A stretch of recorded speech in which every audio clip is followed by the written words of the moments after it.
Assalamu alaikum. Bienvenue dans la série Apprendre à mon enfant à apprendre.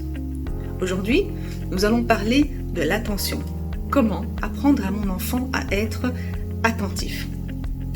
Lorsque vous dites à votre enfant « Concentre-toi, sois attentif », vous lui donnez une consigne. Vous ne lui dites pas ce qu'il doit faire. Certains enfants vont penser que le fait de répéter la consigne va les aider à se concentrer. D'autres vont se contracter ou plisser des yeux en pensant que de cette contraction va naître l'attention. Or, être attentif, c'est faire exister dans sa tête, en mots, en images, en sensations, ce qu'on lui montre et ce qu'on lui dit. Et pour cela, nous devons aider notre enfant à développer cette compétence.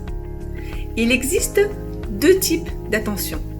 L'attention auditive et l'attention visuelle. L'attention auditive est la plus difficile à mobiliser, car on ne maîtrise pas le débit verbal d'autrui. Nous subissons. Par contre, l'attention visuelle est bien plus efficace.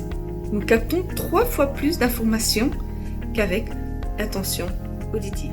Je vais vous donner 2 astuces pour aider votre enfant à être plus attentif.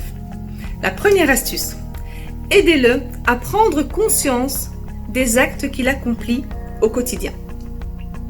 Par exemple, manger, boire, dormir.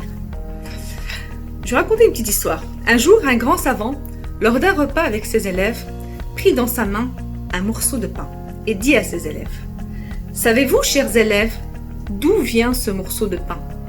Il a fallu qu'un agriculteur laboure la terre, sème le blé, prie Dieu pour que la pluie puisse tomber et attendre une longue période pour pouvoir récolter, pour que nous puissions manger ce morceau de pain. » Prêter de l'attention à ce qui l'entoure l'aidera à développer son attention. La deuxième astuce, aidez-le à reformuler. Aidez-le à reformuler toute demande. Alors, par exemple, un exercice de français. Votre enfant a un exercice de français, il se lance dans l'accomplissement de ce dernier, demandez-lui de reformuler l'énoncé, même si vous avez la certitude qu'il a compris l'énoncé. Ceci l'entraînera à avoir des bonnes pratiques. Ici, nous parlons d'une attention visuelle. Pour l'attention auditive, par exemple, nous demandons à notre enfant de vider le lave-vaisselle en lui demandant de mettre certaines choses à une place bien précise. Demandez-lui de reformuler votre demande. Ceux-ci sont des exemples. Nous retenons bien ici que la posture idéale de l'apprentissage est bien d'apprendre en faisant et ensuite d'expliquer avec ses propres mots ce que l'on a fait. Voilà, la petite vidéo tient à sa fin. J'espère que vous avez aimé.